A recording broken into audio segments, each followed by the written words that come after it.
teman-teman, selamat datang kembali di channel Belajar Kepribadian. Hari ini saya penasaran, saya mau bertanya, menurut Koko, kalau kita sudah tes MBTI dan kita ada tipe tertentu, ya udah dapat. menurut Koko bisa nggak tipe kita itu berubah? Karena menurut saya manusia itu kan misalkan bisa belajar, jadi bisa mengupgrade diri kelebihannya. Ada kemungkinan nggak hasil tipe kita yang Dulu misalnya ya di tes ini benar, terus yang sekarang bisa nggak berubah itu atau 5 normal tahun kan? lagi atau 10 tahun Ya. lagi? Bisa berubah nggak atau enggak gitu ya? Benar. Oke, itu pertanyaan yang wajar dan bagus ya. Dan karena banyak orang pernah tes MBTI ini, mungkin misalnya waktu dia sekolah dulu, kemudian setelah dia masuk ke masyarakat, mungkin cari kerja, terus ketemu lagi tes mungkin ya dari perusahaan atau apa tes itu, atau di temennya misalnya ngomongin MBTI, terus dia tes lagi dapat hasil yang berbeda seperti itu. Tapi menurut saya adalah MBTI itu sifatnya itu adalah tetap gitu. Jadi tidak berubah. Karena itu tipe itu adalah bawaan, kayak bawaan lahir, bakat alami seperti itu. Karena dia berkaitan dengan bagaimana struktur otak kita. Karena kan MBTI itu sebenarnya bukan perilaku yang diukur, tapi proses berpikir, cognitive function ya, dia punya teorinya. Jadi bagaimana kita bernalar, menerima informasi dari dunia nyata, seperti itu. Dan kenapa ada orang yang ngetes terus dapatnya misalnya katakanlah INFJ, kemudian 10 tahun lagi dia tes lagi dapatnya INTP misalnya.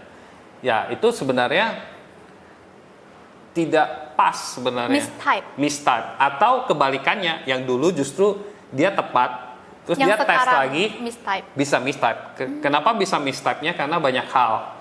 Misalnya kalau kita kerja di bidang corporation, di perusahaan, misalnya kita mau melamar kerja, terus dites itu, ya pasti kita mencoba untuk memilih pertanyaan yang menjawab pertanyaan secara bias gitu. Misalnya ditanyain apakah kamu orang yang on time banget, ya udah yes. Apakah kamu seorang yang organized, ya pasti yes dong. Kalau misalnya enggak, ya gimana kita bisa diterima misalnya. Jadi ada bias terhadap ekspektasi dari masyarakat. Itu yang sering sekali membuat jadi mistype. Jadi kita harus tahu waktu kita tes itu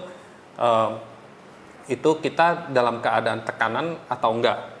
Nah, tapi secara umum,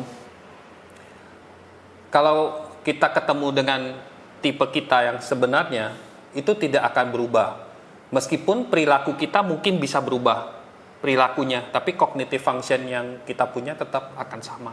Itu yang membuat saya senang dengan MBTI. Saya belajar lebih ini, karena kalau yang kepribadian lain itu orang bisa berubah. Karena yang dinilai kebanyakan adalah perilakunya, dan itu bisa berubah sesuai dengan pengalaman dia dan pengaruh dari lingkungan atau pengaruh dari dia dalam diri sendiri. Karakter seseorang bisa berubah, tapi cara pandang, sudut pandang itu yang susah berubah ya? Iya, cara berpikirnya itu udah dari sana. Karena itu involve dengan biologi juga kayaknya. Biological, jadi istilahnya wiring dari brain kita kan unik tuh, hubungan-hubungannya itu. Nah, kalau ekstrovert itu dia pendek hubungan antara misalnya pemikiran sama yang ucapan atau perbuatan. Karena pendek, makanya mereka lebih mengucapkannya itu lebih cepat tanpa rem, nggak ada hesitation untuk melakukan, dan selalu pengen action gitu. Sedangkan introvert tuh jalurnya tuh panjang, muter-muter dulu, makanya lebih banyak pertimbangan. Kemudian nggak begitu spontan karena jalurnya panjang, jadi butuh waktu yang lama untuk mencerna, kemudian introspeksi misalnya, muter dulu baru itu. Jadi itu kan pengaruh dari biologi.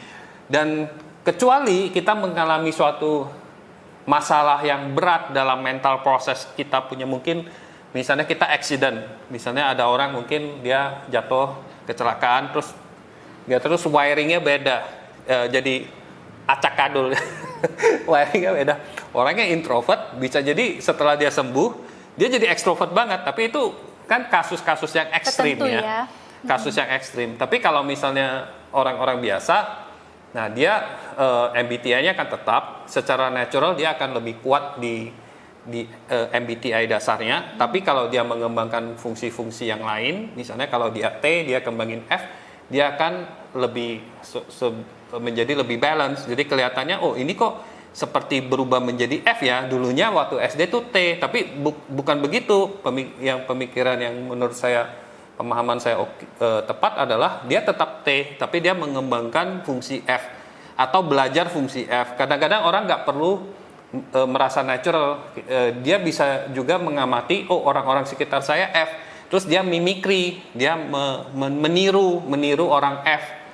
Dari orang tuanya diajarin gini ya dia lakuin aja, tapi bukan secara natural, jadi secara ya kayak karena ada instruksi lah atau ada tekanan dari lingkungan dia melakukan itu.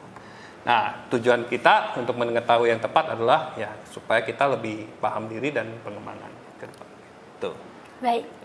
Ini juga satu pembahasan yang menarik. Karena saya selalu penasaran. Apakah bisa berubah gitu. Jadi kalau kesimpulan yang saya tangkap hari ini, ya, gimana? Kita dalam mengikuti tes MBTI itu kita harus menjawabnya dengan benar, jujur dengan diri kita sendiri, tanpa tekanan. Gitu. Benar. Dan setelah itu semoga kita tidak mistype dan bisa mendapatkan manfaat dari hasil tes tersebut. Baik, hari ini sampai di sini. Terima kasih. Oke, bye.